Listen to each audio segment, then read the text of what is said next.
467 million. That is what it's costing the government every single day the furlough payment is in place.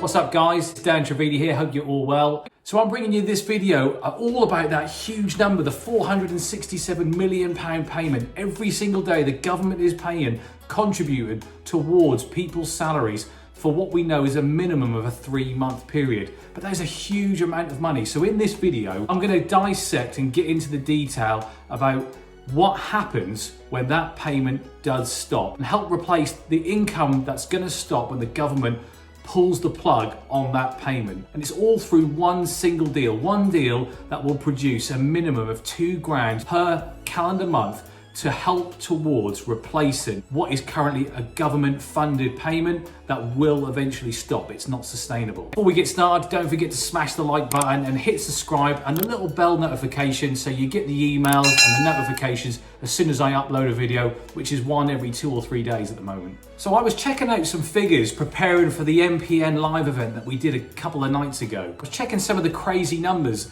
And at the moment, decline in GDP is only equivalent to that of World War I and the Great Freeze of 1703, whatever the hell that was. So we know these figures are serious, and they wouldn't be serious figures. The government wouldn't be jumping in and intervening like they were if they didn't recognise the seriousness of the ramifications of what is happening with the lockdown and the coronavirus, and the long-term effects on the economy and the housing market specifically. And in hunting down those huge numbers, it came about that the furlough payment, which is 80%, up to 80% of people's salary, are currently not getting, up to a maximum of £2,500 per month for the next 3 months. And that started around a month ago, so we've probably got a minimum of 2 months left. But I say minimum, and it's been said several times by the Chancellor, it's very likely that that will get extended. And we're going to hear this week if the lockdown measures are going to be extended or relaxed in some shape or form.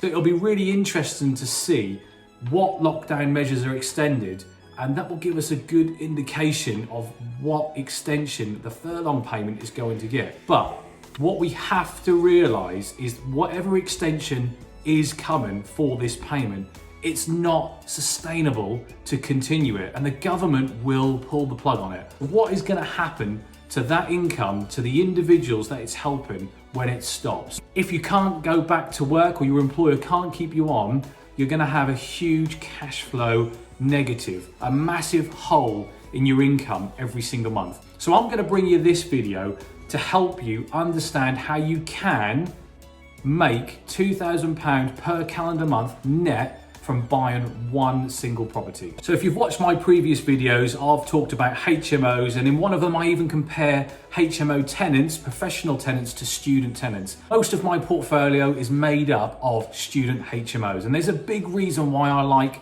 student accommodation. I like renting to students, I like the type of houses I can bring them, the quality, the spec, the location, because it's like a mile from where I live. But the student accommodation actually brings investors so much more. All you have to do is give it the right amount of attention and support where it's needed. So we're going to get straight into this. How can you make £2,000 a calendar month? Let's work our way back. First of all, before we get into anything to do with the buying the property, the refurbishment, the type of tenant you want to target, how many rooms, let's work its way backwards. When you're renting to students, you want to include the bills. You want to make it as easy for the students as physically possible. That is including the utilities and the internet and the TV licensing. Whatever rent you're going to charge, you want to include that. So utilities, which is gas, electric, water. Some of my properties have no gas because we're actively replacing the gas boilers with electric systems which power the hot water and the heating system.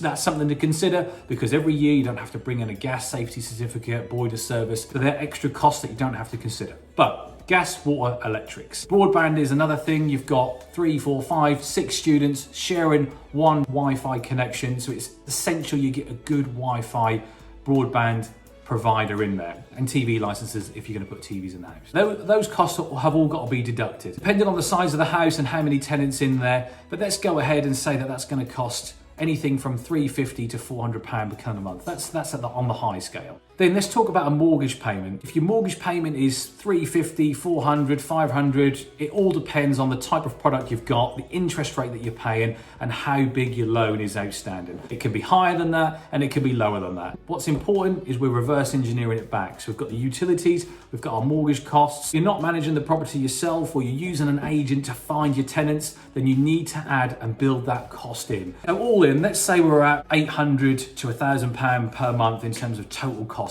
If you want a net 2k per month, you've got to be renting that house for around 3k per calendar month, which sounds like a lot. But this is where we're now going to get into the detail. If you target a house which is within half a mile of the university exits and entrances, but more specifically the bar and the student union area. I mean, who doesn't want to be able to fall out of bed and go to the bar?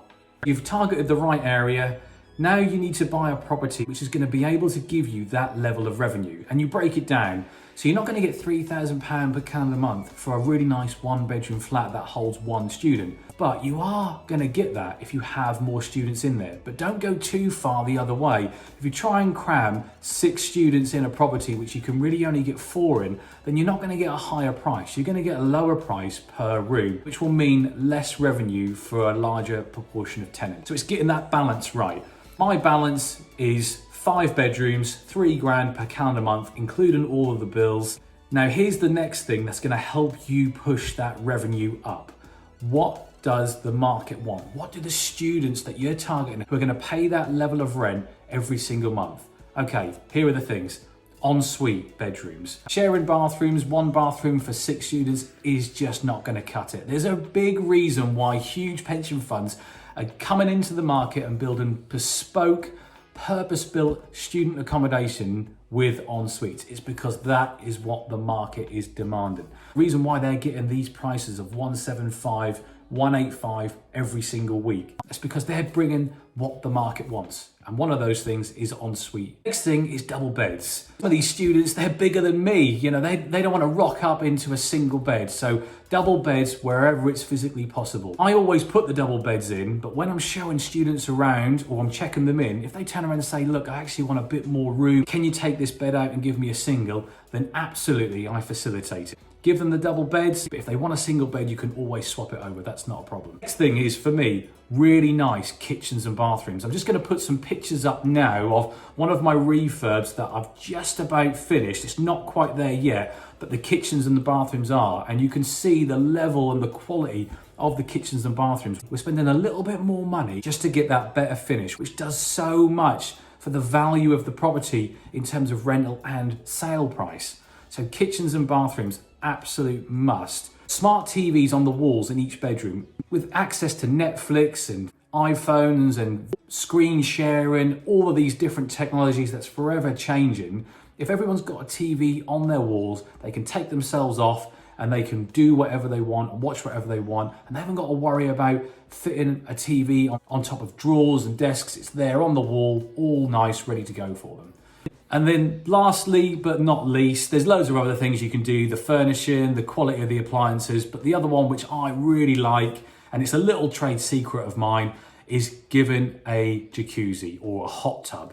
Now, I'm not talking about the £5-6 ones that you can buy. I'm talking about the inflatable £400-500 jobs that you can put on a nice bit of decking with a barbecue area. It just absolutely sets it off, and it's the little cherry on top that other people don't offer, which will help you achieve those prices. Okay, so I've told you what to do with your student houses to get the top money when you're renting them out. But if you're watching this video and you have no experience of property, or you've got some single buy-to-lets and no experience of student housing, and you're thinking, well, that all sounds well and good, and I'd love to be earning £2,000 per month, Dan, but I have no means or no experience of doing it.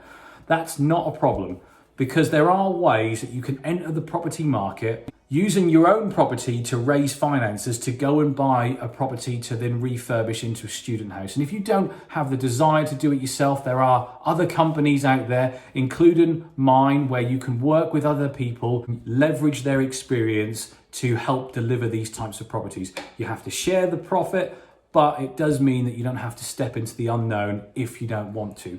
But if you have the ability and the funds and the desire to do it yourself, then give it a go. Watch these YouTube videos where there's free information, read as many books as you can, and you can always just send me a private message and I'm happy to have a 10-15 minute call with you. Anyway, that's how you do it. That's how you make £2,000 per calendar month. I will be bringing another video on the student property that I showed you some pictures of, on how I used to buy that property and recycle all my cash out and more, and that property delivers me £2,000 net per calendar month. Have a great day, stay safe, and I hope you found the content rich.